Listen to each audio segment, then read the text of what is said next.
کیا کوئی inquiry report ان 14 ماؤں کی گود دوبارہ بھر سکتی ہے؟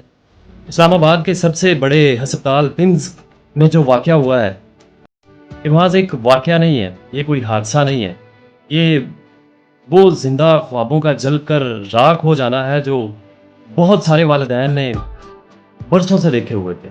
ذرا سوچیں کہ ایک ماں باپ جو 17 سال سے اولاد ہونے کا انتظار کر رہے تھے، 17 سال کی دعاؤں اور منتوں کے بعد اللہ نے انہیں جڑواں بچوں کی نعمت سے نوازا، لیکن ابھی انہوں نے اپنے بچوں کو جی بھر کے دیکھا بھی نہیں تھا کہ ہسپتال کی نرسری میں لگنے والی آگ نے ان سے ان کی دنیا چھین لی۔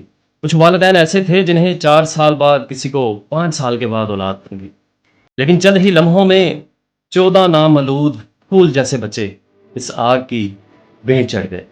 یہ 14 بچے وہ ہیں جو ہمارا میڈیا بتا رہا ہے، جبکہ جو لوگ وہاں پہ اس وقت موجود تھے ان کے کہنے کے مطابق یہ بچوں کی تعداد 31 بتائی جاتی ہے۔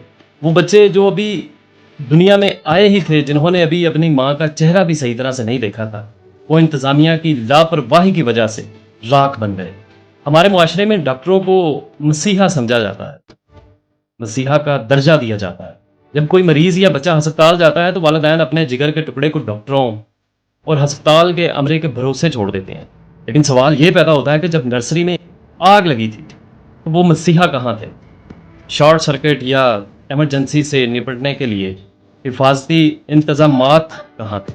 یا ہسپتال صرف فیسیں اور بجٹ وصول کرنے کے لیے ہوتے ہیں؟ یہ صرف ایک پمز ہسپتال کا واقعہ نہیں ہے، یہ ہمارے پورے کے پورے نظام کا المیہ ہے۔ ہم ہر حادثے کے بعد صرف ایک انکوائری کمیٹی بنا دیتے ہیں، کچھ لوگوں کو معطل کر دیتے ہیں اور پھر خاموش ہو جاتے ہیں، لیکن کیا کوئی انکوائری رپورٹ ان 14 ماؤں کی گود دوبارہ بھر سکتی ہے؟ آج وقت ہے کہ ہم بطور معاشرہ جاگیں۔ یہ صرف ان 14 خاندانوں کا نقصان نہیں ہوا، بلکہ یہ انسانیت کا نقصان ہوا ہے۔ اگر آج ہم نے بھی انتظامی غفلت، ناقص حفاظتی انتظامات اور ذمہ داروں کی لاپرواہی پر آواز نہ اٹھائی تو کل کو خدا نخواستہ کوئی بھی اس کی بھیڑ چڑھ سکتا ہے۔